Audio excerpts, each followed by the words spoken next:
Ipinagdiriwang ng simbahan ngayong unang Biyernes ng Hunyo ang solemnidad ng kamahal-mahalang puso ni Jesus na itinuturing ng Iglesia bilang epitomya o kumakatawang buod ng kabuuang pagmamahal at malasakit ng Diyos sa sangkatauhan.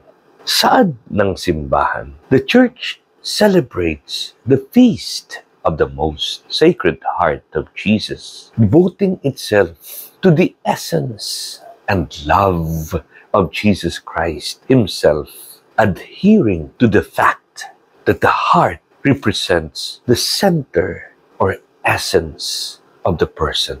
Magkaugnay, giit ng Iglesia, ang pista ng banal na puso ni Jesus sa katatapos lamang na pista ng Corpus Christi dahil sa tubig at dugo na dumanak sa dibdib ng Panginoon, mamamalas ang mahimalang sangkap ng bautismo at banal na dugo ng Eucharistia.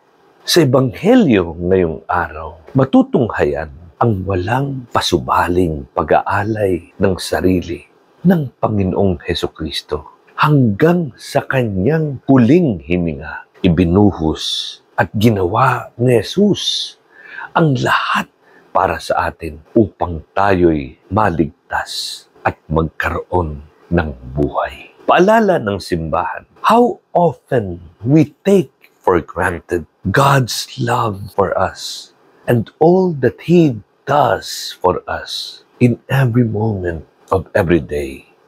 We forget to praise Him, thank Him, or recognize Him in the circumstances of our daily lives, ignoring God, forgetting that He is our healer, keeps the door of our hearts closed to Him.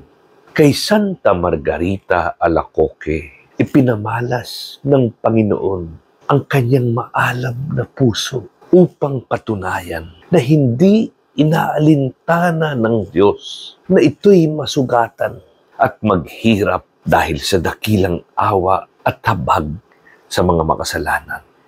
Sa mapagpakumbabang santa, ibinigay ng Panginoon ang 15 pangako ng kamahal-mahalang puso ni Jesus sa mga deboto. Mahal tayo ng Diyos. Mahalaga tayo sa Kanya. Wagas ang Kanyang pag-ibig sa atin.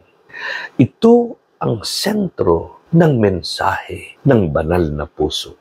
Ibinigay ng Poon ang lahat upang magkaroon tayo ng kumpiyansa at lakas ng loob lumapit sa Kanya sa ano paman upang makamit ang kaligtasan.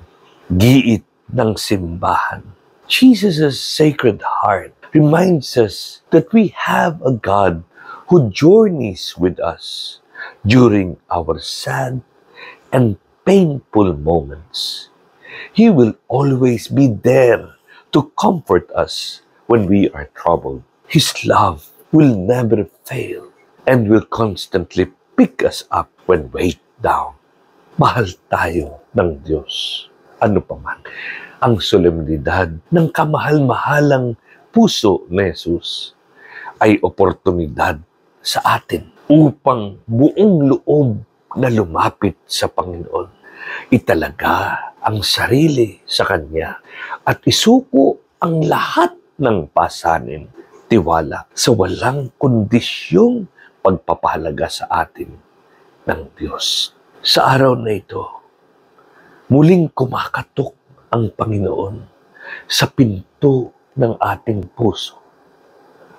Naway, buksan natin ang sarili sa dakilang pag-ibig ni Jesus upang tayo'y mag-umapaw at mapuspos.